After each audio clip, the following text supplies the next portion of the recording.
Toyo at mantika na naman po ang ulam natin, tatay. Akala ko po ba ang sabi niyo pritong manok ang ulam natin ngayon.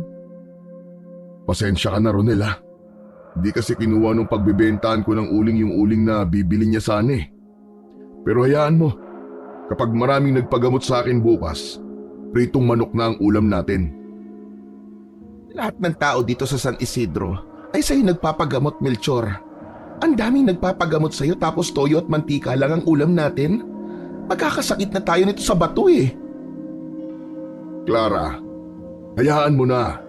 Hindi ba dapat ay magpasalamat pa rin tayo kasi kahit papano meron tayong kinakain.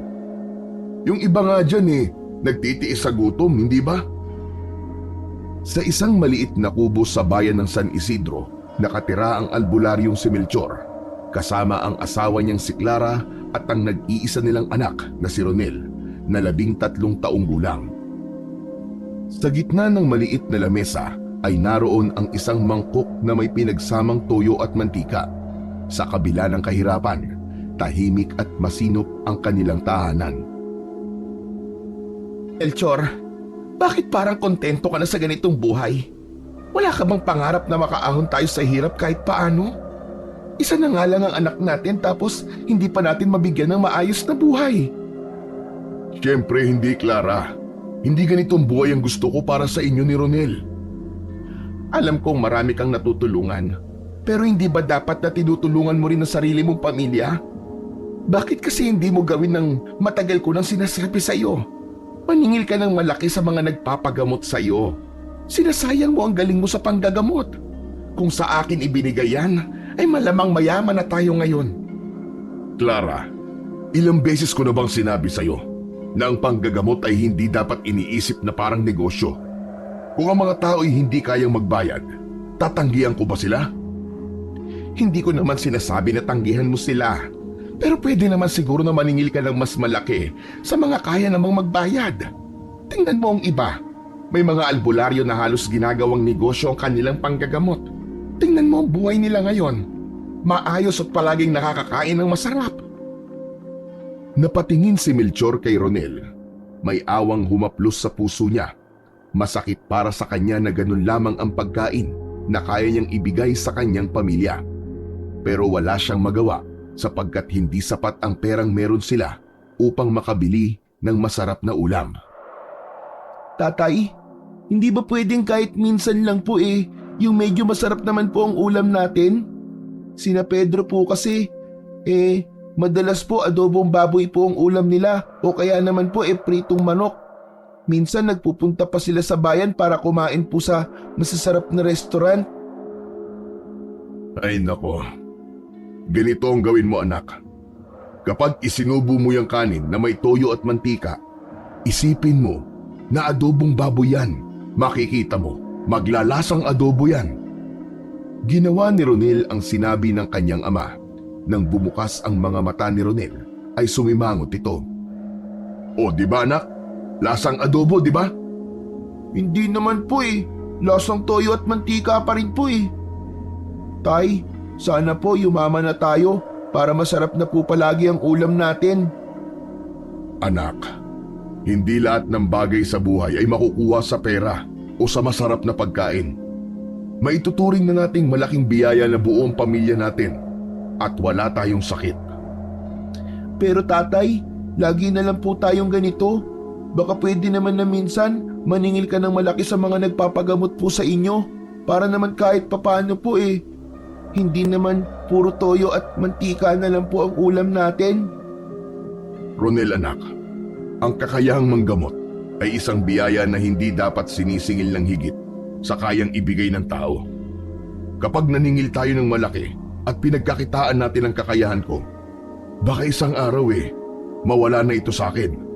Hindi ba mas mahihirapan tayo kapag ganun na nangyari?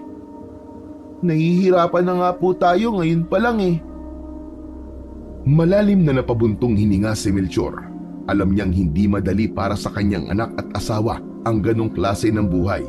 Pero hindi niya kayang suwayin ang sarili niyang mga paniniwala.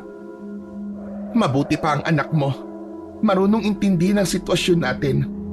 Saka, Tigilan mo na nga ang pagsasabi na maganda ang buhay natin kahit papano, kahit hirap na tayo. Melchor, naiintindihan ko ang pananaw mo. Pero isipin mo naman ang anak natin. Hanggang kailan tayo magiging ganito? Paano kung magkasakit si Ronel o may kailangan tayong bilhin? Hindi naman natin pwedeng ipambayad ang pagkakawang gawa mo sa mga tao. Alam ko, Clara. Alam kong nahihirapan na kayo. Lalo ka na. Pero ang panggagamot ko ay para sa mga nangangailangan. Hindi ko kayang manggipit ng mga tao at hindi sila gamutin dahil hindi sapat ang pambayad nila sa akin. Kung ano ang kayang ibigay ng mga tao, yun lang ang tatanggapin ko. Pero paano tayo, Melchor? Hindi naman tayo mabubuhay sa awa lang. Yung mga taong tinulungan mo, nasan sila? Mabibigyan ba nila tayo ng ulam ngayon? Hindi naman, di ba? Hindi na nagsalita pa si Melchor. Si Clara ay sumulyap lamang sa kanya na tila napagod na sa pakikipagtalo sa kanya.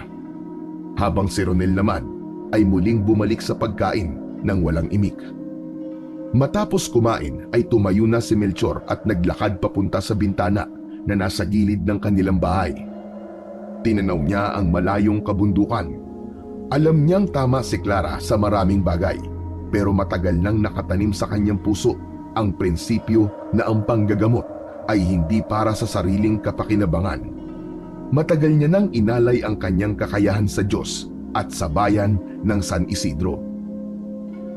Panginoon ko, alam ko na hindi niyo po hahayaan na ganito ang buhay namin mag-anak habang buhay. Naniniwala po ko sa plano niyo para sa akin at sa aking mag-ina. Maluwaluwang napausal ng panalangin si Melchor ng sandaling yun. Hindi niya nais na maghirap sila. Mataas ang pangarap niya para sa kanyang pamilya. At naniniwala siya na darating ang panahon na ibabalik ng langit sa kanya ang pagtulong na ginagawa niya sa kanyang kapwa. Maagang nahiga sina Melchor. Itinatabi nila sa gabi ang mga lamesa at upuan para makapaglatag sila ng banig. Doon sila magkakatabing natutulog na tatlo. Sa hindi malamang dahilan ay naalimpungatan siya. Kinapa niya si Clara sa tabi niya pero hindi niya nahawakan ang kanyang asawa. Bumangon siya at mula sa dilim ay nakita niya ang bulto ng katawan ni Clara. Nakaupo si Clara sa baitang ng hagdan ng kanilang kubo. Nakatanaw yun sa malayo. Narinig niya ang mahinang pagsinghot ni Clara, kaya nalaman niya na umiiyak ito. Sa bawat hikbi ni Clara ay ramdam ni Melchor ang bigat na nararamdaman ng kanyang asawa. Lumapit siya ng dahan-dahan at naupo sa tabi ng kanyang asawa. Nagmamadaling pinunasan ni Clara ang mga luha nito. Ikaw pala, Melchor. Bakit nagising ka? Clara, ano nangyari? Bakit ka umiiyak? Hindi sumagot si Clara. Patuloy ito sa pagpunas ng kanyang luha. Ilang sandali pa bago ito nagsimula. Melchor, pagod na ako. Pagod na ako sa buhay nating ganito. Alam ko, Clara. Alam kong hirap ka na. Pasensya ka na kung ito lamang ang buhay na kaya kong ibigay sa inyo ni Ronel. Alam ko na hindi ito ang ipinangako ko sa iyo bago tayo ikasal. Pero pangako, hindi habang buhay ay nasa ibaba tayo. Hindi ko naman hinihiling na bigla tayong yumaman o na bigla tayong umasenso. Pero minsan, hindi ko maiwasang isipin kung tama pa bang manatili tayo sa ganitong sitwasyon. Lalo na para kay Ronel. Ayokong makita ang anak natin na lumaki sa hirap, na parang wala tayong magawa para sa kanya. Ginagawa ko lang kung ano ang sa tingin kong tama, Clara. Hindi ako naniniwalang ang panggagamot ay dapat pagkakitaan ng malaki. Pero naiintindihan ko ang pangamba mo. Naiintindihan ko na baka nga kailangan natin mag-isip ng ibang paraan para kumita ng pera. Hindi ba't ginagawa na natin yan? Nagbibenta ka ng uling at ako tumatanggap ng labada. Pero may nagbago ba sa buhay natin? Hindi ba wala naman? Tahimik na muling umiyak si Clara. Hinawakan ni Melchor ang kamay nito. Pinisil niya yon ng buong pagsuyo. Sa gitna ng kanilang pag-uusap, biglang naging alerto si Melchor. Sa gilid ng kanyang mata ay may napansin siyang kakaiba. Isang anino na nagtatago sa itaas ng puno na nasa harapan ng kanilang kubo. Pinakiramdaman niya ang paligid. Mabilis na kinituban si Melchor. Tinitingnan niya ng mabuti ang puno at nang hilakbot siya nang may nakita siyang gumalaw doon. May isang pares ng mata na kumislap na lalong nagbigay ng kaba sa kanya. Clara, pumasok ka muna. Bakit, Melchor? May problema ba? Basta, sundin mo na lang ako. Mamaya na ako magpapaliwanag. Dahang-dahang tumayo si Clara at agad na bumalik sa loob ng bahay. Samantala, si Melchor naman ay dahang-dahang humakbang patungo sa likod ng bahay kung saan nakaimbak ang kanyang mga gamit sa panggagamot. Kinuha niya ang buntot ng pagi, isang armas na mabisang panlaban sa mga aswang. Tahimik siyang bumalik sa harap ng bahay at tumingin muli sa puno. Hindi siya nagkamali. May isang anino nga roon na nakatingin sa kanila mula sa itaas. Hindi niya alam kung gaano na yun katagal doon, pero ang nasa isip niya ng sandaling yun ay maitaboy ang nilalang na yun. Napansin niyang gumalaw yun. Inihanda naman ni Melchor ang kanyang sarili sa kung anuman ang pipwedeng mangyayari. Huwag kang magtago dyan! Magpakita ka sa akin at harapin mo ako! Alam ko kung ano ka! Muling gumalaw ang anino. Mula sa sanga ng puno, mabilis itong tumalon pa ibaba. Napakabilis ng pagkilos nun at halos hindi na yun nakita ng mata ni Melchor. Nang bumagsak ang aswang sa lupa, ay agad yung tumakbo papalayo. Kitang-kita ni Melchor ang mahabang buhok ng aswang at ang nakakatakot ng muka na nagbigay ng kilabot sa kanya. Huwag ka nang babalik dito, duwag! Dahil talagang hindi ka na makakatakbo sa susunod! May pag-aalalang lumabas ng bahay si Clara at lumapit sa kanyang asawa. Melchor, ano ba yon? Bakit nilabas mo ang buntot ng pagi? May aswang sa puno, Clara. Siguro'y kanina pa yun nandun. Mabuti at napansin ko siya kagad. Aswang? Hindi ba't walang aswang dito sa San Isidro? Yan din ang alam ko eh. Ang tagal na natin dito pero wala akong nakikitang aswang. Ngayon lang, siguro ay napadaan lang ang aswang na yun at namamahinga lang. Diyos ko, ang mabuti pa'y pumasok na tayo at matulog. Papasok na sana sina Melchor at Clara nang makita nila si Ronel na nakatayo sa may bungad ng pintuan. Tama po bang narinig ko? May nakita po kayong aswang? Aswang? Teka, anong aswang, anak? Narinig ko po kayo kanina ni nanay. Hindi, anak. Nagkamali ka na siguro ng pandinig. Walang aswang, Ronel. Sige na, bumalik ka na sa higaan at susunod na kami ng nanay mo. Kumibit balikat na lang si Ronel at bumalik na yun sa higaan. At hindi mo sinabi ang totoo kay Ronel na nakakita ka ng aswang. Clara, ayoko namang matakot ang anak natin. Baka hindi niya na ma-enjoy ang pagiging bata niya kapag nabuhay siya sa takot. Huwag kang mag-alala. Sigurado ko na hindi na babalik ang aswang na yon. Tara na, matulog na uli tayo. Inakbayan ni Melchor si Clara at naglakad na sila pabalik sa kanilang bahay. Napalingon siya bigla nang may naramdaman siyang parang may nakatingin sa kanila. Pero wala siyang nakitang kahit na anong kakaiba, kaya ipinagsawalang bahala na lamang niya yon. Kinabukasan, nabalitaan ni Melchor ang tungkol sa natagpuang bangkay malapit sa kanilang barangay. Isang lalaki ang biktima. Ayon sa nagkwento kay Melchor, wakwak ang tiyan at halos wala ng dugo sa katawan ang biktima. Alam niya na yun ang mga palatandaan ng isang karumal-dumal na pag-atake ng isang aswang. Ilang beses niya nang nakita ang ganoong pagpatay sa lugar kung saan siya lumaki. Ang lolo niya kasi ay isang manunugis, kaya kahit paano ay may kaalaman siya pagdating sa mga ganoong bagay. Pagka-uwi ni Melchor sa kanilang bahay, ay nadatnan niya sina Clara at Ronel.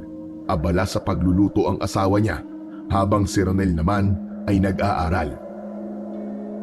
Melchor, totoo bang may patay na nakita sa kabilang barangay? Oo, Clara.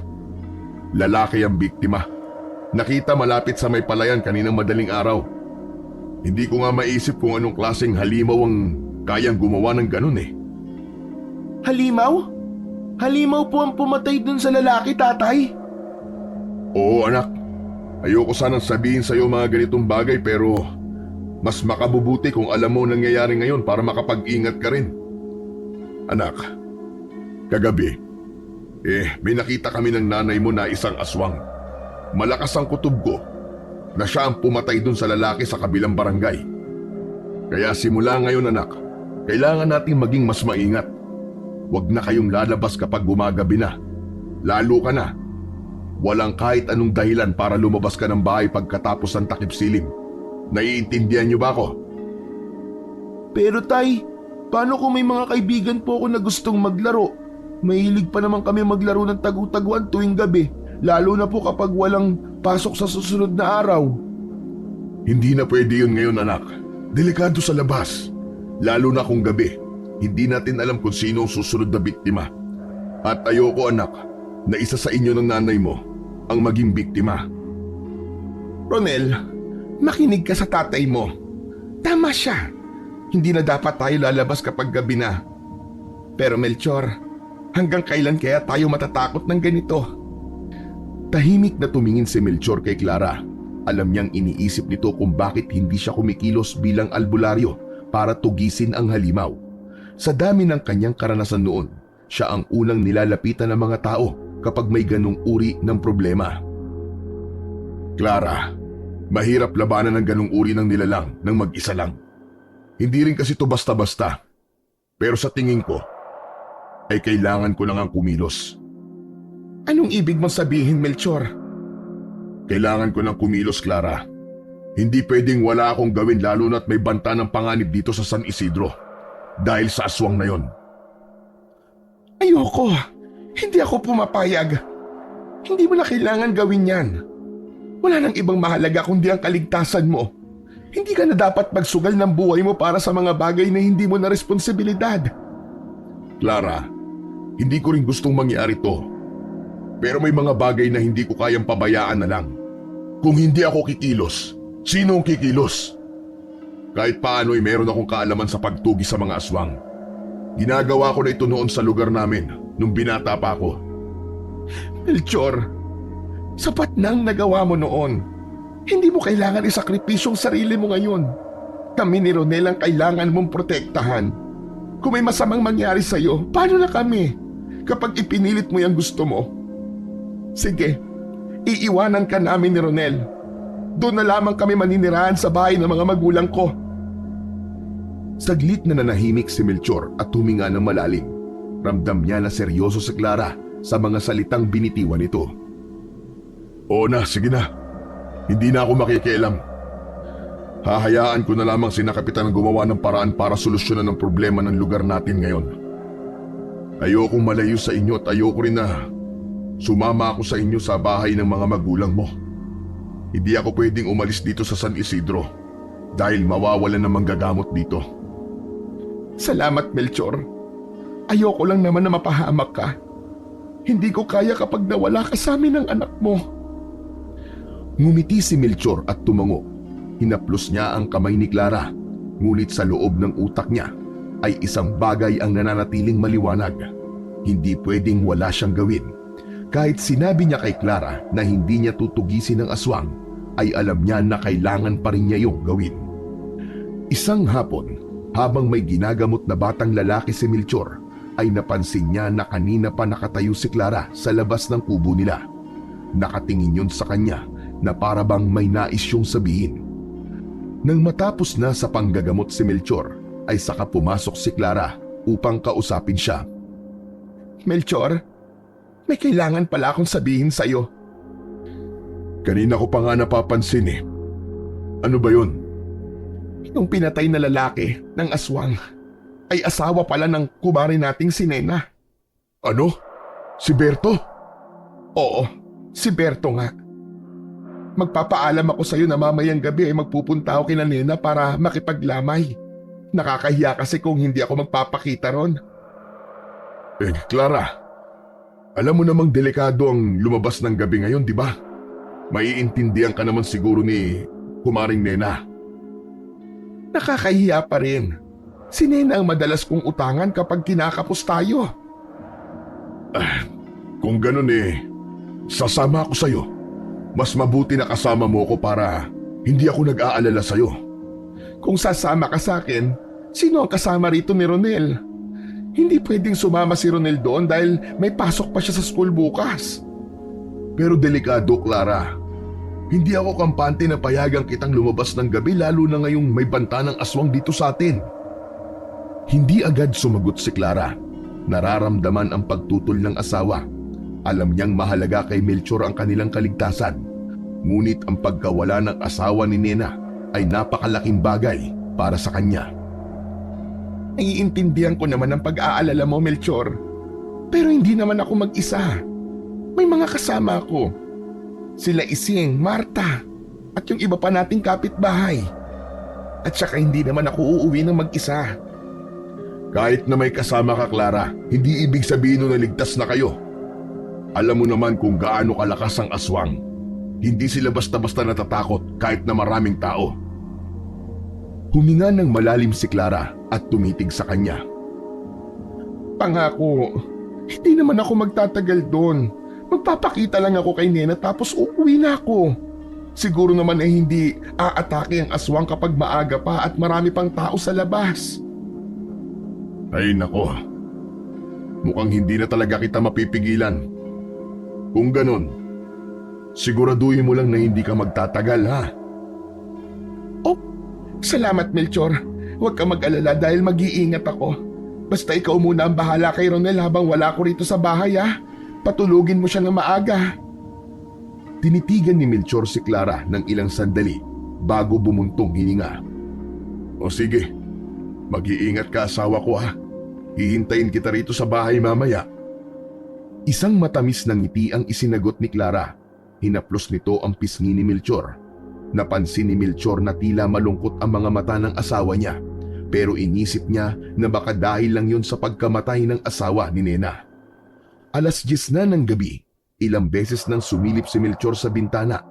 Umaasa siya na sa pagsilip niya roon ay makikita niya ang asawa niyang si Clara. Hindi na siya mapakali. Panay ang lakad niya habang hindi mawala ang pag-aalala sa kanyang dibdib. Tatay, ano po nangyayari sa inyo? Kanina ka pa po paikot-ikot dyan. Nahihilo na po ako sa inyo eh. Oh, Ronel, bakit gising ka pa? Hindi ba dapat tulog ka na ngayon? Paano ba naman po hindi ako magigising? Ang ingay-ingay nyo habang naglalakad. Tay, si nanay po ba ang iniisip nyo? Oo, anak. Dapat nasa bahay na siya ngayon eh. Hindi naligtas ng ganitong oras. Huwag kang mag-alala, tay. Sigurado po ako naligtas si nanay na makakauwi. Marami naman po siyang kasama, di ba? Huminto sa paglalakad si Melchor pero patuloy na nag-iisip. Hindi mawaglit sa isip niya ang nangyaring pagpatay doon sa lalaki. Hindi niya kayang alisin sa utak niya na malaki ang posibilidad na nasa panganib na ang kanyang asawa. Sa wakas, isang desisyon ang naisip ni Melchor. Hinarap niya si Ronel at hinawakan yun sa balikat. Ronel, anak, susunduin ko ang nanay mo, ha? Hindi na ako mapalagay eh.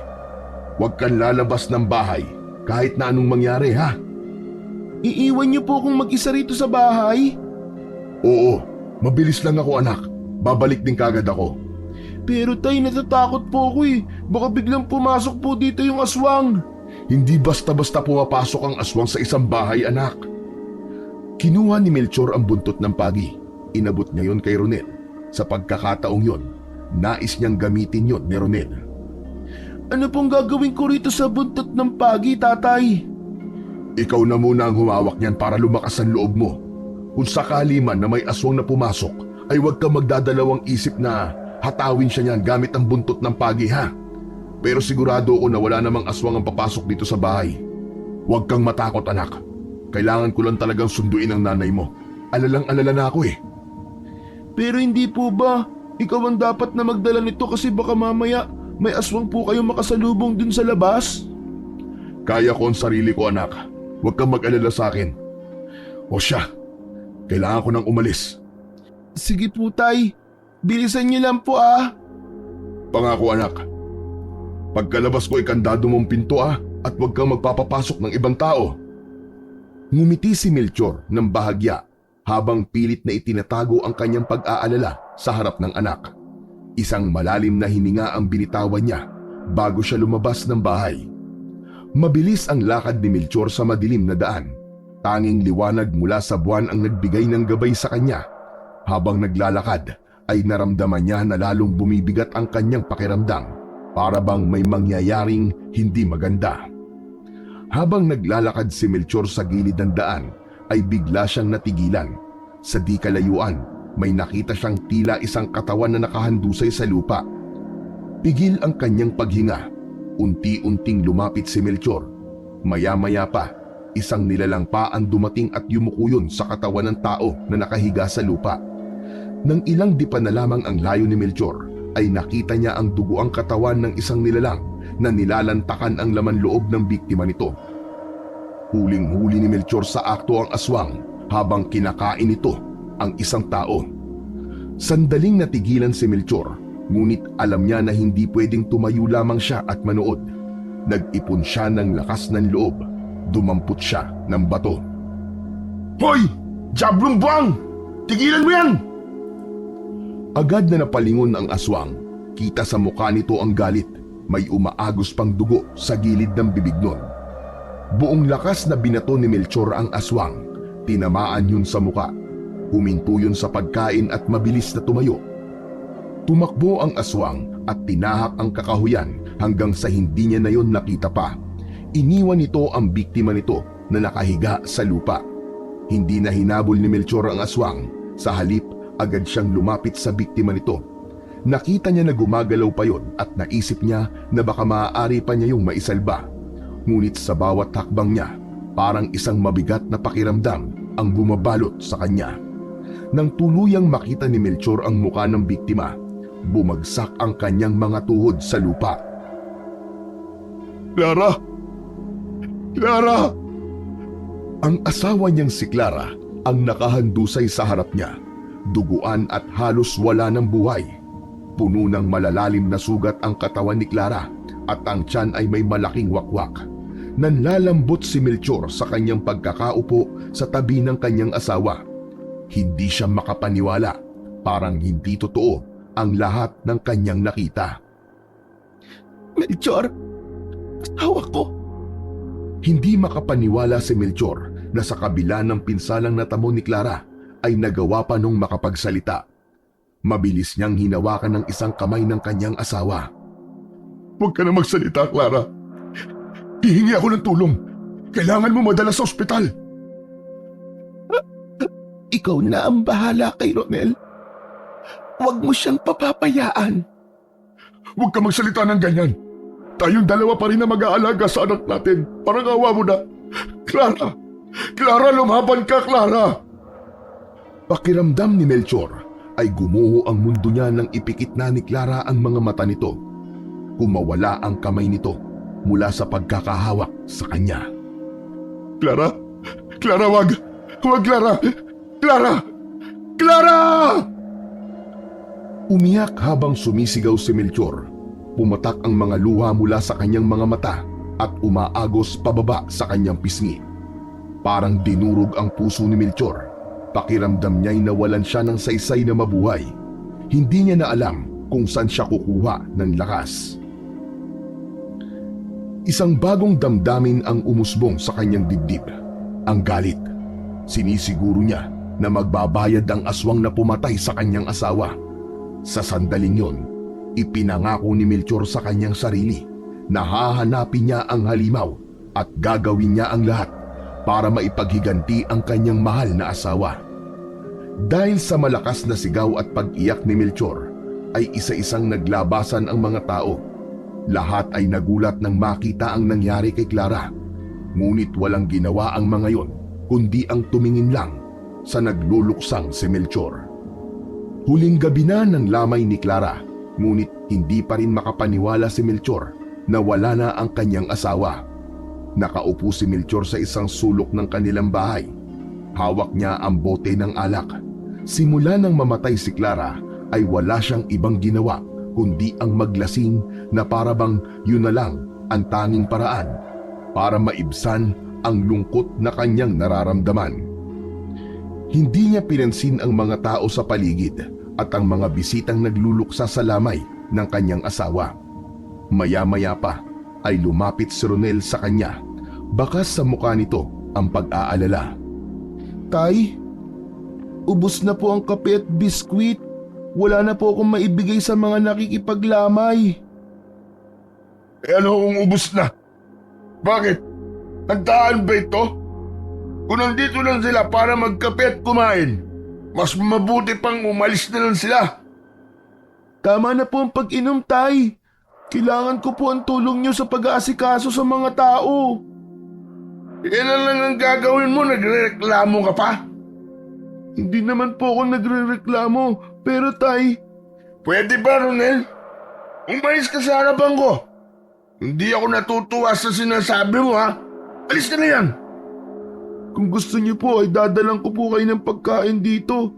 Alam ko po na hindi pa po kayo naghahapunan. Bahagyang tumingin si Melchor sa kanyang anak, pero agad niyang ibinalik ang tingin niya sa bote ng alak. Isang malalim na buntong hininga ang pinakawalan niya bago muling lumagok sa bote. Hindi ko kailangan yan, Ronel. Alak ang kailangan ko. Tay, baka pag nagpatuloy po kayo sa pag-inom niyo, baka kayo naman po mawala. Paano naman po ako, Itay? Eh di mas maganda para magkasama na kami ni Clara. Walang yang aswang yun. Siyang may kasalanan ng lahat ng ito eh. Kapag nakita ko siya, tatantarin ko siya ng pinong-pino at gagawin ko siyang bopis. Ipapaalala ko rin po sa inyo na bukas na po ililibing si nanay. Maaga po tayo sa simbahan kaya sana po huwag kayo mag-inom ng marami. Tama na po yan, tatay. Matapos sabihin yun ni Ronel, ay iniwanan na siya nito. Bumalik na yon sa pag-aasikaso sa mga taong nakikipaglamay. Alam ni Melchor na nahihirapan ang anak niya sa pag-aasikaso sa mga tao, pero wala talaga siya sa wisyo para humarap sa mga tao. Sa paglalasing niya ay nakakaramdam siya ng kapayapaan dahil kapag hindi na kaya ng katawan niya ay nakakatulog na siya. At kapag tulog na siya, nagagawa niyang takasan kahit sandali ang katotohanan na wala na ang kanyang mahal na asawa. Sumapit na ang araw ng libing ni Clara. Nagising si Melchor sa pagtama ng sikat ng araw sa mukha niya mula sa nakabukas na bintana. Bumalikwas siya ng tayo. Paglabas niya ng bahay ay wala na roon ang kabaong ni Clara. Napagtanto niya na tanghali na siyang nagising. Hindi na siya nagpalit ng damit. Kinuha niya ang bote ng alak na hindi niya naubos nung nakaraang gabi at tinahak niya ang daan papunta sa simbahan. Pero wala na rin ang mga tao ron, kaya sa sementeryo na siya sumunod na pumunta. Nakahinga siya ng maluwag nang makita na tinatabunan na ng lupa ang kabaong ni Clara. Lumapit siya roon at lumagok ng isa sa hawak niyang bote. Habang nagdadalamhati ang mga tao, si Melchor ay hindi nagpakita ng kahit anong emosyon. Patuloy lang siyang umiinom. Pagkatapos ng libing, dahang-dahang naglakad palayo si Melchor. Hindi man lang niya pinansin ang mga taong lumapit sa kanya para makiramay. Dumiretso siya pabalik sa kanilang bahay habang bitbit ang bote ng alak na parabang yun na ang pinakamahalagang bagay para sa kanya. Naupo siya sa isang lumang upuan at muling tumungga ng alak. Napahinto siya nang dumating ang anak niyang si Ronel na namumugto ang mga mata dahil sa pag-iyak. Nagiinom na naman po kayo, tatay. Hanggang kailan po ba kayo ganyan? Huwag kang nakikialam sa akin, Ronel, ha? At hindi ko alam hanggang kailan ako ganito. Baka habang buhay na. Kahit anong mangyari, hindi ko matatanggap na wala ng nanay mo, ang asawa ko. Tay, nandito pa po ako. Kailangan ko po kayo Malaki ka na, anak. Kaya mo ang sarili mo. Lumipas ang mga araw at walang nagbago kay Melchor. Gabi-gabing naglalasing at araw-araw na hindi pinapansin ang kanyang anak. Si Ronel na rin ang nag-aasikaso sa bahay. Ito na rin ang gumagawa ng uling para meron silang kitain na pera, habang si Melchor ay patuloy sa paglubog sa kanyang sariling kalungkutan. Isang gabi, habang nakatayo si Ronel sa pintuan, naghihintay ng kahit kaunting atensyon mula sa kanyang ama, ay tahimik lang si Melchor sa isang tabi habang patuloy sa pag-inom ng alak. Wala kang ibang tunog na maririnig sa bahay kundi ang pagbagsak ng bote sa lamesa at ang pagbuhos ng alak sa baso. Tay, may meeting po ang mga magulang bukas sa school. Ano naman ngayon?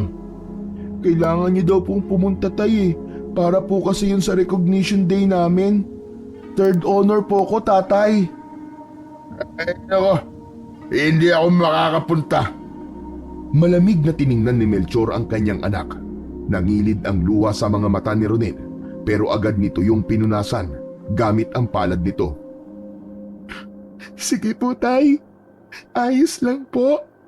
Ako na lang po ang pupunta sa meeting ng mga magulang.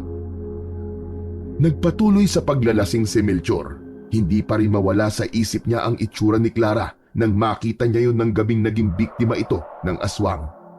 Tumiim ang bagang niya. Ipinangako niya sa sarili na sa sandaling magkaroon siya ng pagkakataon na makaharap ang aswang, ay hindi niya sasayangin ang pagkakataon na yun at agad niyang papatayin ang halimaw na pumatay sa kanyang asawa. Isang umaga, habang tahimik na umiinom ng alak si Melchor sa loob ng kubo, ay pumasok si Ronel. May pag-aalinlangan sa mukha nito habang nakatingin sa kanya. Tumayo si Ronel sa harapan niya. Tay, may gusto pong magpagamot sa inyo. Nasa labas po sila. Kailangan daw po nila ng tulong. Ilang araw na daw pong mataas ang lagnat ng anak niya tapos may tumutubong sugat po sa katawan. Hindi gumalaw si Melchor. Tila bingi sa sinabi ni Ronel. Tinitigan lamang niya ang bote ng alak at muling tumunga. Nag-aalala na po daw kasi yung nanay ng bata eh. Kawawa naman po. Baka po pwedeng papasukin ko na sila rito para magamot niyo na po. Ay ako, wala akong ganang manggamot ngayon. Sabihin mo sa kanila na umpalis na. Maghanap ka mo sila ng ibang albularyo o kaya sa ospital nila dalhin ang anak niya. Pero tatay, sa tingin ko po wala silang pera pambayad sa ospital. Kahit silipin niyo lang po yung bata, tay. Kahit po ikaw ay maaawa sa kanya. Hindi ka ba talaga marunong makinig, Ronel? Ang sabi ko, paalisin mo na sila. Ayokong manggamot. Ayoko. Kung gusto mo, ikaw na lang ang gumamot sa kanila. Pwede ko bang sabihin sa kanila na bumalik na lang sila bukas o sa ibang araw, tay? Hindi ka ba marunong umintindi?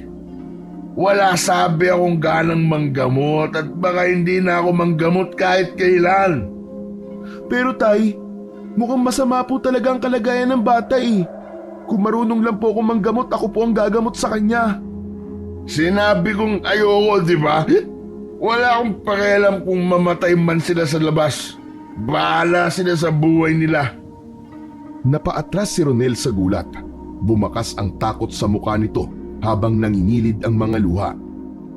Sige po, sasabihin ko na lang po sa kanila na masama po ang pakiramdam nyo kaya hindi po kayo makakapanggamot ngayon. Sa pagtalikod ni Ronel para lumabas ng bahay, ay naramdaman niya ang labis na kalungkutan ng kanyang anak. Gusto sana niya yung habulin at kausapin ng maayos, ngunit masyado siyang lasing ng oras na yon.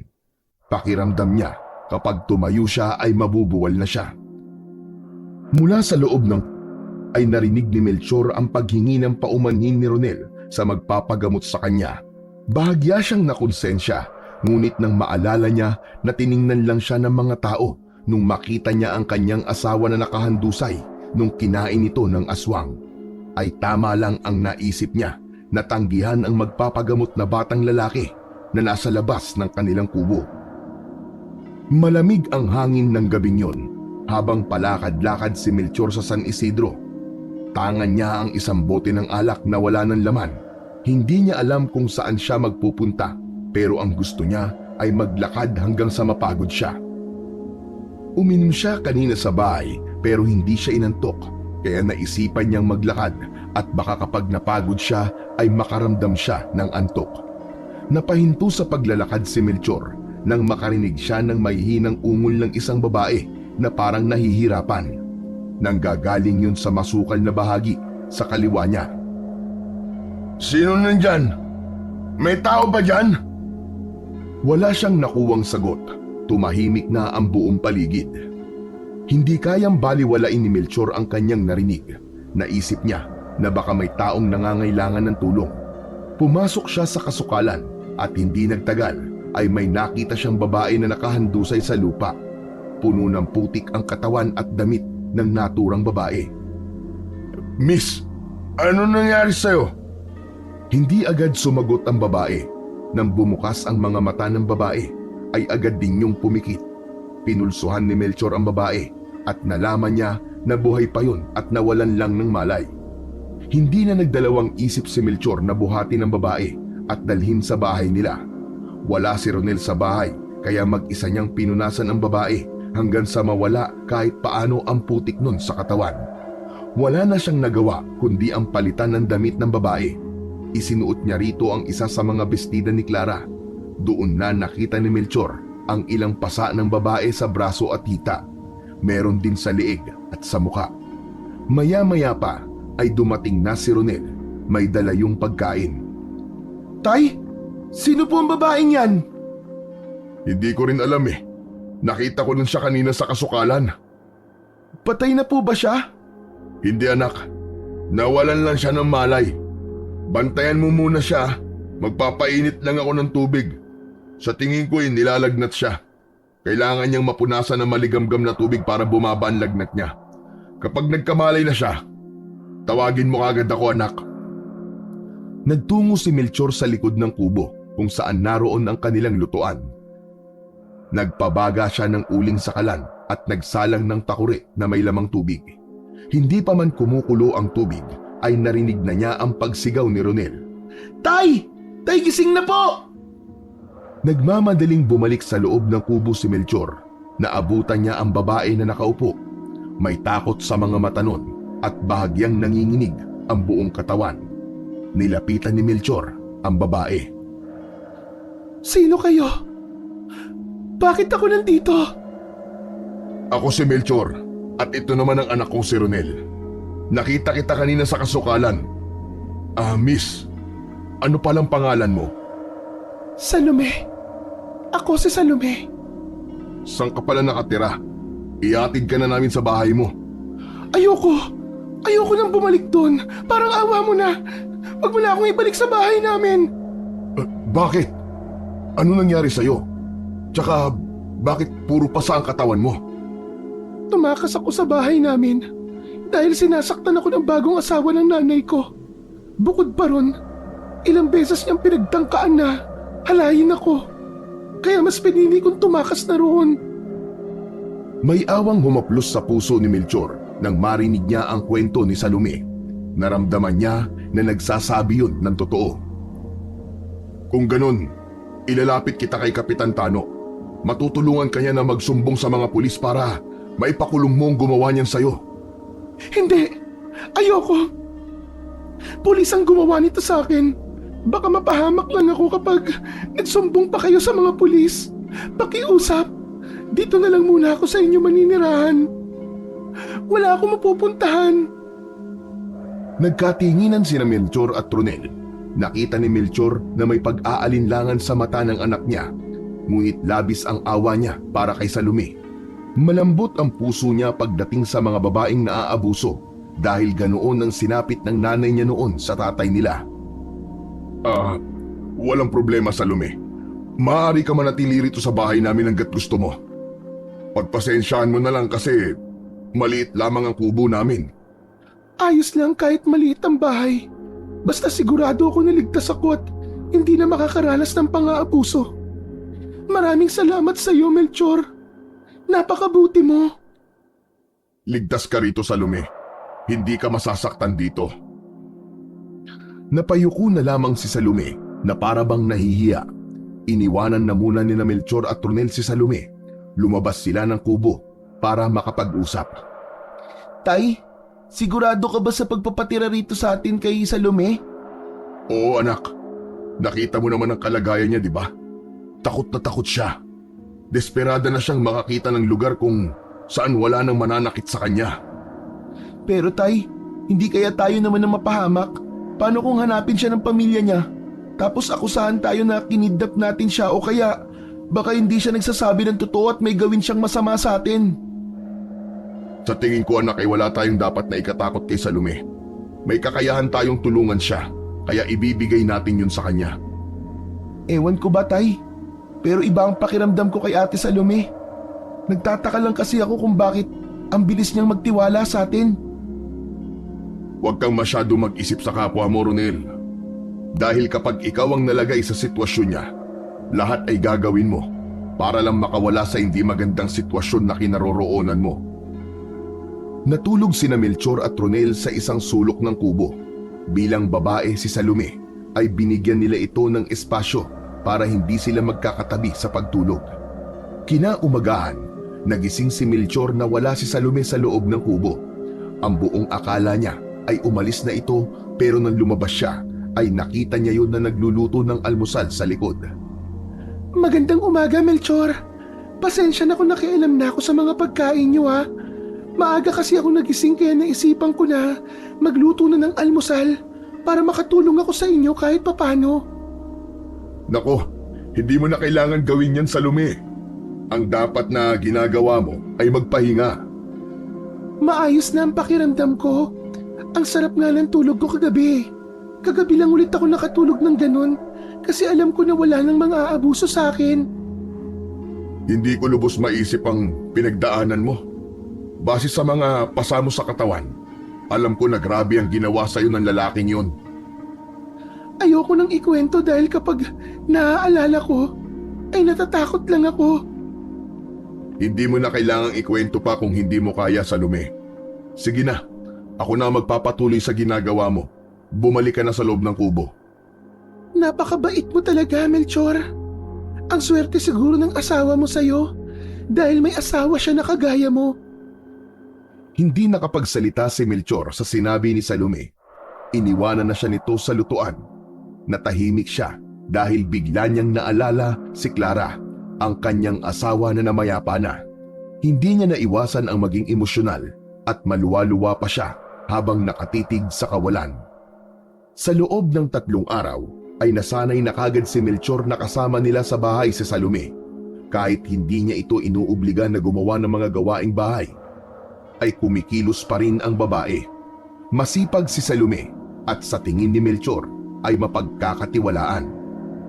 Hindi na pinansin ni Melchor ang mga bulong-bulungan sa San Isidro sa biglang pagsulpot ni Salome sa buhay nilang mag-ama. Hinayaan niya na ang mga tao na isipin kung ano ang gustong isipin ng mga yon. Wala pa rin ganang manggamot si Melchor. Apektado pa rin siya sa pagkawala ni Clara nang dahil sa aswang na nais pa rin niyang makaharap at mapatay.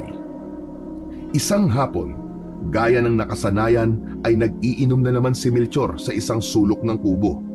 Paulit-ulit na bumabalik sa kanyang isipan ang gabing natagpuan niya, ang katawan ng kanyang asawa. Walang patid ang pag-inom ni Melchor. Hindi niya naalintana ang pait ng alak na tila isa na lamang tubig para sa kanyang panlasa. Maya-maya pa ay pumasok si Salome. Suot nito ang blusa ni Clara. Tahimik itong lumapit kay Melchor at umupo sa harap niya. Melchor, wala ka bang balak na itigil ang pag-inom mo ng alak? Hindi naman sa nakikialam ako ha, pero napansin ko kasi na araw-araw kang naglalasing. Masama yan sa kalusugan mo. Babayaan mo na lang ako sa pag-inom ko, Salome. Masanay ka na kasi araw-araw ko itong ginagawa. Pampantok ko to eh. Alam ko na may dahilan kung bakit ka palaging naglalasing. Pwede mong ikwento sa akin at baka gumaan ang nararamdaman mo. Tahimik si Melchor habang nakatingin kay Salome. Tila nahihiyang yumuko si Salome na parabang hindi nito kayang salubungin ang mga titig niya. Tama ka, Salome. May malalim na dahilan kung bakit ako palaging naglalasing. Ginagawa ko to para makalimot kahit sandali. sa sakit ng pagkawala ng aking asawa na si Clara. Bakit? Ano ba nangyari sa asawa mo? Ipinagpalit ka ba niya sa ibang lalaki? Sumama ba siya sa iba? Sana nga ay ganun na lang ang nangyari. Mas matatanggap ko pa kung sumama na lamang siya sa iba para kahit papano, alam kong buhay siya. Ha? Patay na ang asawa mo? Tama ba ako? Oo, pinatay siya. Pinatay siya ng isang aswang sa lumi. Isang aswang. Walang kalaban-laban ng asawa ko sa kanya. Napakahayop niya. Kaya hindi ako titigil hanggat hindi ko napapatay ang aswang na kumuha sa buhay ni Clara. Ikinalulungkot ko, Melchor. Pasensya na kung nabuksan ko pa ang usapan tungkol sa namayapa mong asawa. Alam ko ang pakiramdam na mawalan. Hindi mo kailangan sirain ang sarili mo sa ganitong paraan. Hindi mo ako naiintindihan eh. Pinatay ng aswang si Clara. Kinuha ng aswang na yun ang lahat ng meron ako. Hindi na napigilan ni Melchor ang pagtulo ng kanyang mga luha. Naiintindihan kita, Melchor. Pero, kailangan mo bang pahirapan ang sarili mo? Isa pa, lahat ba ay nawala sa'yo? Hindi ba't nandiyan pa si Ronel ang anak mo? Kailangan ka niya. Hindi ka ba naaawa sa kanya? Na siya ang nagtatrabaho tapos yung kakakarampot na perang kinikita niya ay napupunta lang sa pambili mo ng alak. Babalik lang ako sa normal kapag napatay ko na ang hayop na aswang na yun sa lumi. Pero hanggat alam kong buhay siya, mananatili akong ganito. Nasabi sa akin ni Ronel na isa kang magaling na manggagamot. Hindi mo ba hinahanap-hanap ang panggagamot mo? Ang pagtulong mo sa mga tao? Wala na akong pakialam sa mga tao. Ang tanging gusto ko lang ay makapaghiganti. Mahal ko si Clara. Mahal na mahal ko ang asawa ko. Hindi ko alam kung paano ko haharapin ang bukas na wala siya. Pakiramdam ko ay napakawalang kwenta kung haligin ng tahanan. Si Ronel, paano ko siya mapoprotektahan kung hindi ko man lang naprotektahan ang asawa ko? Alam kong mahirap. Alam kong masakit. Pero hindi mo kailangan magpakalunod sa alak para makalimot. Kailangan mong harapin ang sakit hanggang sa masanay ka. Isipin mo rin si Ronel. Sa'yo na lang siya umuhugot ng lakas ng loob ngayon. Doon na nagsimulang humagulgol si Melchor dahil sa sinabi ni Salome. Alam niya na mali ang ginagawa niyang pag-inom araw-araw pero hindi niya mapigilan ang kanyang sarili. Kailangan niya ang alak para makalimot sa sakit. Habang umiiyak si Melchor ay lumapit si Salome sa kanya. Maigpit siya nitong niyakap at sa yakap na yon ay may ginhawang naramdaman si Melchor. Nang matapos ang pagyakap ni Salome ay tumitig yun sa mukha niya at nagtama ang kanilang mga mata. Mabilis na inilapit ni Salome ang labi nito sa labi niya. Mapusok siya nitong hinalikan. Muntik nang madala si Melchor sa halik ni Salome. Ngunit bigla niyang naisip si Clara kaya marahan niyang itinulak si Salome. Labis na nagulat si Melchor sa ginawang yun ni Salome sa kanya. Bakit mo ako inalikan? Pasensya na, Melchor. Hindi ko rin alam kung bakit ko yung ginawa sa'yo. Nagmamadaling lumabas si Salome ng kubo. Napatulala na lamang si Melchor. Kahit siya ay naguguluhan sa nangyari. Nakahawak siya sa kanyang labi at hindi maalis sa labi niya ang pakiramdam ng halik ni Salome. Isang umaga, habang gumagawa ng uling sina Melchor at Ronel, ay may sinabi si Ronel sa kanya tungkol kay Salome. Tay, wala po ba kayong napapansin kay Ate Salome? Napapansin na ano? Palagi po siyang lumalabas tuwing gabi kapag tulog na po tayo. Hindi ko nga po alam kung anong oras siya bumabalik eh. Sa bagay, hindi mo talaga mapapansin yun kasi palagi ka naman pong lasing. Hayaan mo anak at kakausapin ko siya. Sasabihin ko sa kanya na delikado na ang lumabas kapag gabi dahil sa may aswang na gumagala rito sa San Isidro. Nang magkaroon ng pagkakataon ay agad na kinausap ni Melchor si Salome tungkol sa sumbong ni Ronel. Ngunit itinanggi yun ni Salome. Ayon dito, hindi ito lumalabas sa gabi dahil alam nito ang kwento ng aswang sa San Isidro. Kaya lumabas na nagsisinungaling si Ronel sa kanya. At kung bakit ginawa yun ni Ronel ay wala siyang ideya. Isang madaling araw, naalimpungatan si Melchor sa tunog ng pagbukas ng pinto. Pagbukas niya ng kanyang mga mata, ay nakita niyang lumabas si Salome ng kubo na parang nagmamadali. Agad na bumangon si Melchor. Nang nasa pinto na siya, ay natanaw niya si Salome na mabilis na naglalakad. Hindi niya napigilan na sundan yun upang malaman niya kung saan yun pupunta. Pumasok si Salome sa kakahuyan. Nagkaroon ng alinlangan si Melchor kung dapat ba niyang sundan si Salome, pero nanaig sa kanya ang pag-aalala. Baka kung anong mangyari kay Salome kapag hindi niya yun sinundan. Nang makarating sila sa may gitnang bahagi ng kakahuyan, ay nagtaka si Melchor nang biglang nawala sa paningin niya si Salome. Lumingali nga siya sa paligid, pero hindi niya na nakita ang babae. Salome! Salome! Salome, nasan ka? Umalingaw-ngaw sa tahimik na gabi ang boses ni Melchor. Habang nagmamasid siya sa paligid, isang malamig na hangin ang humampas sa kanyang muka. Bigla na lang siyang kinilabutan hanggang sa may narinig siyang kaluskos sa kanyang likuran. Nang lumingon siya, ay nakita niya ang isang malaking anino. Isang nilalang na hindi maipaliwanag ang itsura. Habang lumalapit yun sa kanya, ay nakumpirma niya na isang aswang ang naturang nilalang. Bago pa man siya makagalaw, bigla yung tumalon at sinunggaban siya. Nagulat si Melchor, hindi dahil sa pagsalakay ng aswang, kundi sa kakaibang kilos nito. Imbis na sakmalin o sugatan siya, dinilaan lamang nito ang kanyang muka. Nagpumiglas si Melchor, inasahan niyang kakagatin o papatayin siya ng aswang. Ngunit nagtaka siya nang biglang bumitaw ito at mabilis na tumakbo papalayo. Bumalik ka rito, hayop ka! Harapin mo ako! Bumalik ka rito! Hahabulin sana niya ang aswang, pero napagtanto niya na wala siyang dalang armas upang labanan yun. Kaya kahit hindi niya na nakita si Salome, ay nagdesisyon na siyang bumalik sa kanilang bahay.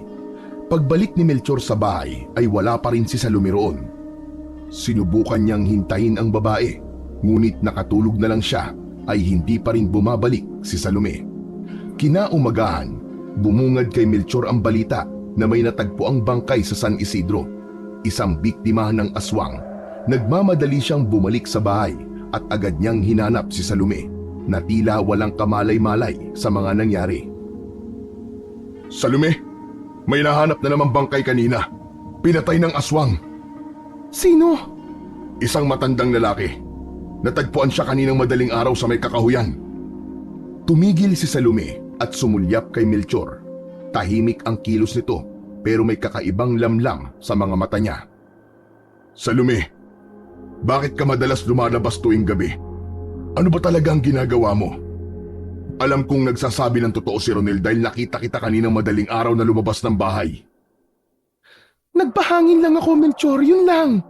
May mga pagkakataon kasi na naaalala ko pa rin ang masasamang naranasan ko. Gusto ko maglakad-lakad para kahit paano ay makalimot. Kung pag-iinom ang paraan mo para makalimot, ang sa akin naman ay paglalakad at pagmumuni-muni. Pero sinabi ko na sa'yo, di ba, na hindi ligtas ang lumabas kapag madilim na dahil sa aswang. Lalo na ngayon na may nabiktima na naman ang aswang na yun. Sigurado ko na yun din ang pumatay sa asawa ko. At alam mo ba, kagabi ay muntik na rin ako mabiktima ng aswang. Ano? Paano? Nung sinundan kita sa kakahuyan, may aswang na umatake sa akin. Ang akala ko ipapatayin niya ako pero dinilaan lang niya ang mukha ko. Tapos bigla na lang siyang tumakbo palayo. Diyos ko, nakakakilabot naman, Melchor. Pero salamat sa Diyos at hindi ka nasaktan. Kaya makinig ka sa akin, Salome. Huwag ka nang lalabas kapag gabi o madaling araw. Delikado, lalo na't babae ka. Sinundan kita kasi nag-aalala ako sa'yo. Nag-aalala ka sa akin? Tama ba ang narinig ko? Oo, Salome. Nag-aalala ako sa'yo. Nagulat si Melchor nang bigla siyang yakapin ni Salome ng mahigpit. Huwag kang mag-alala, Melchor. Gagawin ko ang sinabi mo. Pangako, hindi na ako lalabas tuwing gabi. Salamat sa pag-aalala mo sa akin.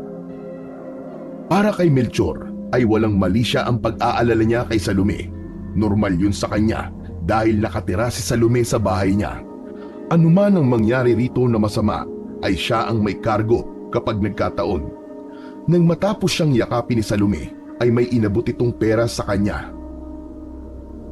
Salome, para saan ang perang to? At saan ka kumuha nito? Ambag ko yan sa pagtira ko rito sa bahay mo, Melchor. Hindi yan galing sa masama. Kapag wala kay ni Ronel, ay naglilinis ako ng bahay ng mga kapitbahay dito sa San Isidro. Iniipon ko ang pera. Ngayong medyo malaki-laki na, kaya ibinibigay ko na sa'yo. Tinanggihan ni Melchor ang perang ibinibigay ni Salome. Sinabi niya na itago na lamang nito yon, ngunit iginiit ni Salome na talagang para kay Melchor ang pera na yon. Sa huli, tinanggap na lamang niya ang pera at naisip niya na ibili yun ng alak. Nang mga sumunod na araw, hindi maiwasan ni Melchor na mapansin ang mga pagbabago sa kilos ni Salome.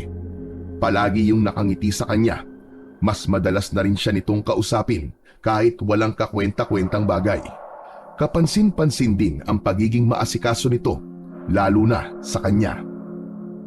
Melchor, kumain ka na ba? Naganda ako ng paborito mong adobo. Salamat ha. Mamaya na siguro. Busog pa ako eh. Ano ka ba? Mas masarap kumain kapag mainit ang pagkain. Gusto mo ba na sabayan kitang kumain? Hindi na nakipagtalo si Melchor. Kumain na lamang siya para hindi na humaba pa ang usapan nila ni Salome. Sa totoo lang, may ilang na siyang nararamdaman dahil sa sobrang malapit nito sa kanya.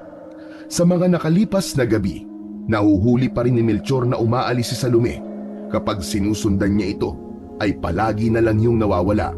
Hindi niya na inusisa pa si Salome tungkol sa bagay na yon, bagamat may takot siya na baka may kung anong mangyari rito. Isang hapon, habang umiinom ng alak si Melchor, ay pumasok sa kubo si Ronel. Galing yun sa paaralan. Tahimik na naglakad papalapit si Ronel sa kanya. Tay, kailangan po kitang makausap. Ay nako anak, kung tungkol na naman yan sa pagpapatigil mo sa akin sa pag-inom-inom ko, huwag mo nang ituloy. Kahit anong sabihin mo, hindi ako titigil sa pagpapakalasing hanggat hindi ko napapatay ang aswang na yon. Paano niyo po mapapatay ang aswang, Tay? Kung wala naman po kayong ginagawa kundi ang maglasing. Pero hindi po tungkol sa alak ang sasabihin ko sa inyo. Tungkol po kay Ate Salome. Oh, anong tungkol kay Ate Salome mo? Alam ko po na alam nyo na halos gabi-gabi pong lumalabas si Ate Salome. At kapag lumalabas siya sa gabi, palagi na lang may kwentong kumakalat na may nakikitang aswang. O kung hindi man merong bangkay na nakikita na halatang biktima ng aswang. Ano namang kinalaman ni Salome sa sinasabi mo? Sa tingin ko po, Tay, ay malaki. May kutob po kasi ako na baka si Ate Salome ang aswang. Natigilan bigla si Melchor. Sa kabila ng tama ng alak, nabigla siya sa sinabi ng kanyang anak. Ano bang pinagsasasabi mo, Ronel? Huwag kang gumawa ng kwento. Hindi aswang si Salome. Tay, pag-isipan niyo po mabuti ang sinabi ko sa inyo. Pagdugtungin niyo po mga pangyayari at baka maisip mo rin ang naiisip ko. Malaki po talaga ang posibilidad na si Ate Salome ang aswang. Tama na, Ronel. Tama na yan. Hindi ko kailangan marinig ang mga ganyang kalokohan. Isa pa, isipin mo kung anong mararamdaman ni Salome kapag narinig niya ang binibintang mo. Tumahimik na si Ronel matapos niyang magsalita. Diretso yung nakatingin sa kanya na para bang meron pa itong nais na sabihin. Oh, ano pang itinatayo-tayo mo dyan? May sasabihin ka pa ba? Tay, maraming tao na po nagtatanong sa akin kung kailan ulit kayo manggagamot. Napakalaking kawalan po para sa kanila na hindi nyo na magagamot ang mga may sakit dito sa San Isidro. Marami ang napipilitan na magtungo po sa ospital kahit wala po silang pambayad. Sabihin mo sa kanila, hindi na ako manggagamot. Para saan pa? Bakit pa kailangan kong bumalik sa panggagamot? Wala nang dahilan para manggamot ako ng may mga sakit. Wala na ang nanay mo. Siya lang ang dahilan ko kung bakit ako nagsusumikap kahit barya-barya ang kinikita ko. Si nanay lang talaga, Tay. Paano naman po ako? Ikaw, alam mo, sana ikaw na lang ang napatay ng aswang at hindi ang nanay mo. Sana ikaw na lang ang nawala. Agad na nagunahan ang mga luha sa pisngi ni Ronel.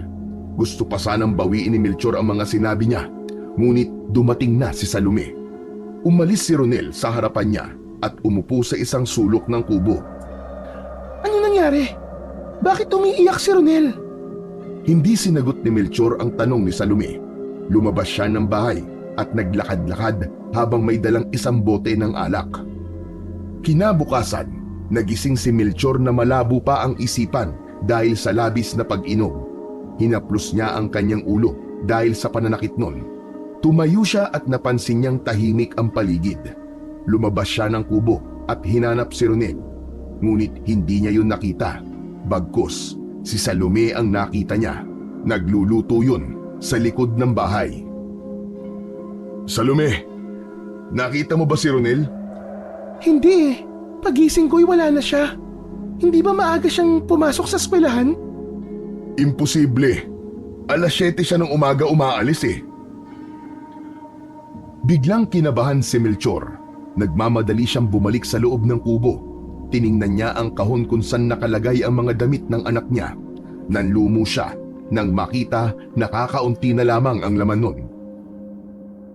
Doon niya napagtanto na naglayas si Ronel at alam niya na ang dahilan ay ang sinabi niya rito nung huling beses silang nag-usap. Muling lumabas si Melchor at nakasalubong niya si Salome. Aalis ka, Melchor? Tapos na ako magluto. Pwede na tayo mag-almusal. Dito ka lang muna, Salome. Hahanapin ko lang ang anak ko. Hahanapin? Bakit? Nawawala ba siya? Ay, saka na ako magpapaliwanag pagbalik ko. Nagmamadaling umalis si Melchor. Hinanap niya sa buong San Isidro si Ronel pero walang nakapagsabi kung nasaan ang anak niya. Inabot na siya ng hapon sa paghahanap ngunit bigo siyang makita ang anak niya. Lumipas ang mga araw at hindi pa rin bumabalik si Ronel. Naghintay si Melchor araw-araw. Umasa siya na uuwi lang bigla ang anak niya. Labis-labis ang pagsisisi niya dahil aminado siya na siya ang dahilan kung bakit naglayas ang kanyang nag-iisang anak. Isang gabi, mas mabigat ang pakiramdam ni Melchor habang nagpapakalunod siya sa alak. Nagising ang natutulog na si Salome at tumayo yun. Tumabi si Salome kay Melchor. Melchor? Ang dami mo nang naiinom. Tama na yan. Nawala na ang lahat sa akin, Salome. Si Clara, si Ronel, wala na natira sa akin eh. Napakawalang kwenta kong asawa at ama. Nagsimula siyang humikbi. Inilapit ni Salome ang sarili at marahang hinaplos ang kanyang likod. Hindi lahat nawala sa'yo, Melchor. Andito pa ako. Anong ibig mong sabihin, Salome? Dahan-dahang inilapit ni Salome ang labi nito sa labi ni Melchor. Nang sandaling yon, ay hindi na makapag-isip ng tama si Melchor. Nadama niya ang malambot na kamay ni Salome sa kanyang pisngi. At bago pa man siya makatutol, ay naramdaman na niyang dumikit ang mga labi ni Salome sa labi niya. Hindi na siya nakapag-isip. Pinilit niyang isantabi ang lahat ng negatibong emosyon na nararamdaman niya ng sandaling yon. Nagpaubaya siya sa nais mangyari ni Salome at sa gabing yon ay may nangyari sa pagitan nilang dalawa. Nang sumunod na araw, gumising si Melchor na may mabigat na pakiramdam. Bahagyang sumakit ang ulo niya mula sa alak at bumalik sa kanyang alaala ang mga nangyari. Bumangon siya sa higaan at nakita si Salome na naghahanda na ng almusal. Nakita niya itong nakangiti habang abala sa ginagawa. Gising ka na pala, Melchor. Halika, kumain na tayo. Salome, yung nangyari kagabi. Natatandaan mo pala nangyari sa ating kagabi? Huwag kang mag-alala, Melchor. Nagustuhan ko kung anong ginawa natin. Wala akong pagsisisihan. Hindi nakapagsalita si Melchor. Alam niyang mali ang nangyari kagabi, pero hindi niya alam kung paano yun sasabihin kay Salome nang hindi ito nasasaktan. Sa tingin niya kasi ay meron na itong pagtingin sa kanya base sa kilos nito kapag silang dalawa lang. Nagpatuloy si Melchor sa paghahanap kay Romel, pero gaya ng mga lumipas na araw ay bigo pa rin siyang matagpuan ang kanyang anak. Hindi na maalis ang pag-aalala niya sa kanya dahil patuloy pa rin ang banta ng aswang sa San Isidro. May mga narinig siyang nagsasabi na nakikita pa rin ng mga yun ang aswang tuwing gabi. Natatakot si Melchor na baka isang umaga ay bangkay na ni Ronel ang makikita ng mga tao. Isang gabi, habang nag-iinom si Melchor, ay muli siyang nilapitan ni Salome. Kinabahan na siya dahil baka maulit ang nangyari sa kanila nung nakaraang gabi. Nagiinom ka na naman, Melchor. Kumusta na pala ang paghahanap mo kay Ronel? Hindi ko pa rin siya nakikita eh. Wala pa rin makapagsabi kung nasaan ang anak ko. Melchor, bakit mo iniisip ang anak mo? Hindi na siya babalik. Ako, nandito ako para sa'yo. Kung gusto mo, pwede mo akong anakan. Gumawa tayo ng anak na kapalit ni Ronel. Nahihibang ka na ba, Salome? Ano bang sinasabi mo? Hindi mapapalitan si Ronel. Melchor, huwag mo nang isipin si Ronel. Ako na lang ang isipin mo. Nandito ako para sa'yo. Sasamahan kita habang buhay. Nagulat si Melchor nang maramdaman ang malambot na labi ni Salome sa kanyang leeg. Napansin niyang inilalapit pa nito ang katawan sa kanya. Agad siyang napaatras. Huwag, Salome. Hindi na tama ito. Iparamdam mo ulit ang pagmamahal mo sa akin, gaya ng ginawa mo kagabi. Papaligayahin kita, Melchor. Sisiguraduhin ko na makakalimutan mo si Clara ng dahil sa akin. Kahit anong gawin mo, hindi ko makakalimutan si Clara. Siya lang ang babaeng mamahalin ko. Lasing lang ako nung may mangyari sa atin. At pinagsisisihan ko yun. Hindi kita mahal, Salome. Paano mo nasasabi yan? Mahal kita, Melchor. At alam kong mahal mo rin ako. Ang sabi mo sa akin ay nag-aalala ka, di ba? Kapag ganun ay, mahal mo ang isang tao. Hindi kita mahal, Salome. Si Clara lang ang mahal ko. Kaya pinagsisisihan ko ang lahat ng nangyari sa atin. Pakiramdam ko, para ako nagtaksil sa asawa ko. Pero patay na si Clara. Hindi ka pwede magtaksil sa isang bangkay na inuuod na sa ilalim ng lupa. Hindi mo ba nararamdaman na ako lang ang nagbibigay sa iyo ng pagmamahal ngayon? Ako na lang ang may pakialam sa iyo. Tigilan mo na ang ilusyon mo, Salome. Hindi mo dapat binibigyan ng kahulugan kung paano kita itrato. Hindi kita mahal at hindi kita mamahalin kagaya ng pagmamahal ko sa aking asawa. Tinitigan ni Melchor si Salome, ngunit hindi ito natinag. Melchor, tandaan mo to. Hindi kita hahayaang maging masaya. Kung hindi mo ako kayang mahalin, sisiguraduhin ko na walang makikinabang sa'yo. Sisiguraduhin kong pagsisisihan mo ang pananakit mo sa damdamin ko. Yun ang huling sinabi ni Salome kay Melchor bago yung tuluyang umalis sa bahay ni Melchor. Hindi na pinigilan ni Melchor si Salome. Para sa kanya ay mas makabubuti kung mawawala na si Salome sa bahay niya dahil hindi na maganda ang nangyayari sa pagitan nilang dalawa. Hindi rin niya pinagtuunan ng pansin ang banta ni Salome dahil mas iniisip niya ang nawawala niyang anak. Nanatili si Melchor sa pagkakaupo. Tumingin siya sa bote ng alak na nangangalahati na. Hindi niya alam kung may alak pang makakapagpapawi ng bigat sa kanyang dibdib. Gabi na nang bumalik si Melchor sa bahay mula sa paghahanap kay Ronel. Hanggang sa mga karatig na barangay ay nakarating na siya sa paghahanap. Halos 1 linggo na mula nang maglayas ang kanyang anak. At wala pa rin siyang balita kung nasaan ito. Nang pumasok siya sa kubo ay nagulat siya nang nakita niyang nag-aantay si Salome sa loob. Pero sa halip na ang karaniwang malambing na mukha nito, galit at lungkot ang nakita niya sa mga mata nito. Anong ginagawa mo rito, Salome? Hindi ko kayang hindi ka makita, Melchor. Umalis ka na. Mas mabuti para sa ating dalawa na wala ka rito sa bahay. Hindi mo ba talaga ako kayang mahalin, Melchor? Lahat ginagawa ko para sa'yo. Pero palagi ka na lang, si Clara, si Clara. Patay na siya, Melchor. Patay na siya. Wala akong pakialam kung patay na ang asawa ko. Nagsasayang ka lang ng oras sa akin. Makakahanap ka rin ng lalaking kayang suklian ng pagmamahal mo. Gusto mong malaman ang totoo, Melchor? Matagal na akong may gusto sa'yo. Madalas ay nasa labas ako ng bahay na ito lalo na nung buhay pa si Clara. Tahimik ko kayong pinanonood. Tahimik ako nasasaktan at naiinggit. Palagi akong umihiling na sana'y ako naman ang pumalit sa pwesto ni Clara sa buhay mo. Kaya isang araw, isang ideya ang pumasok sa isip ko, Melchor. Ako ang pumatay sa asawa mo. Anong sinasabi mo? Aswang ang pumatay kay Clara. Kitang-kita ng mga mata ko. Kaya paanong ikaw ang pumatay sa kanya? Tama ka. Aswang ang pumatay sa kanya.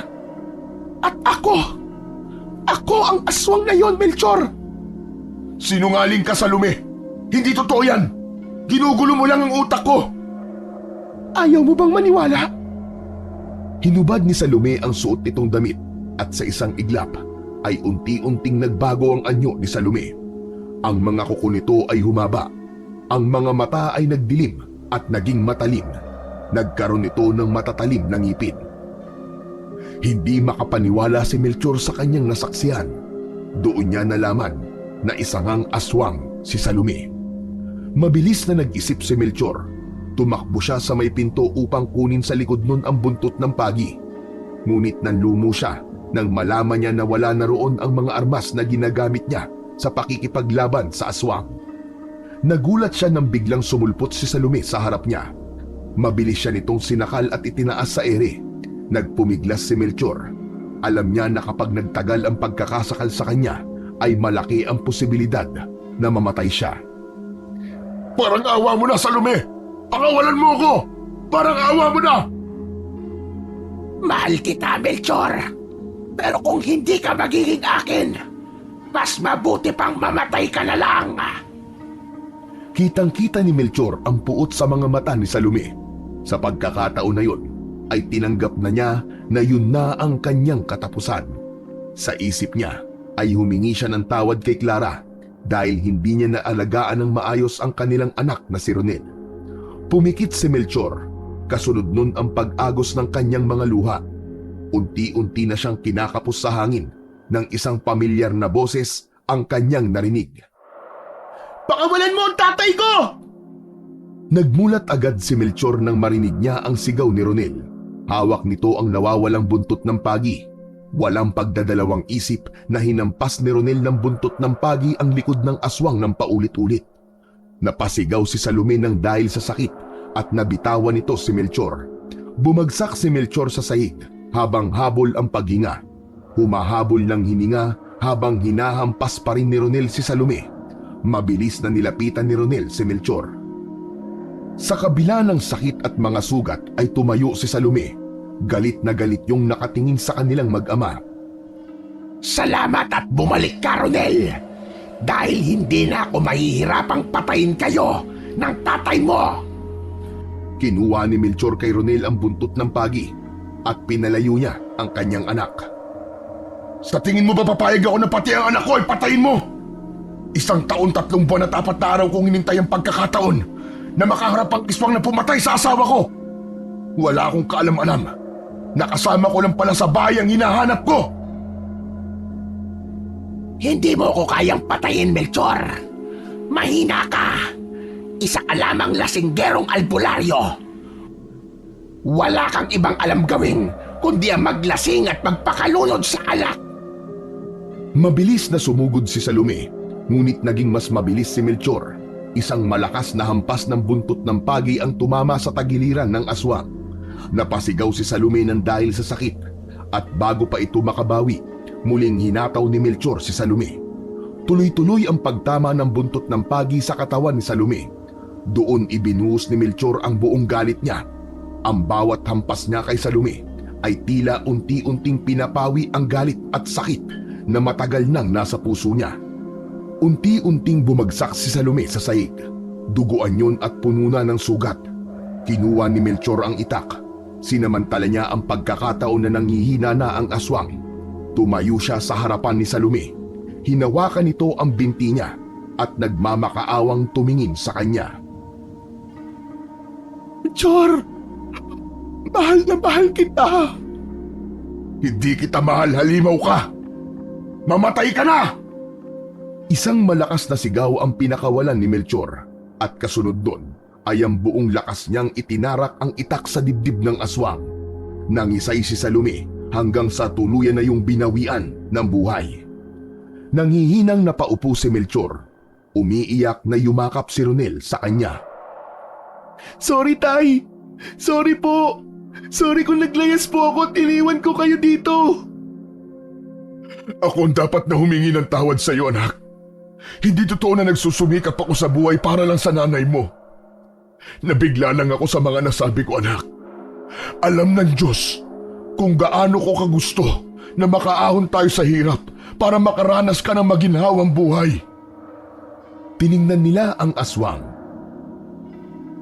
Patay na po ba yan, Tay? Patay na po ba ang aswang? Oo, anak. Patay na ang aswang. Sa wakas, naipaghiganti na natin ang nanay mo. Sigurado ako na kung nasan man siya ngayon, ay masaya na siya. Sa wakas, natapos na ang banta ng aswang sa San Isidro.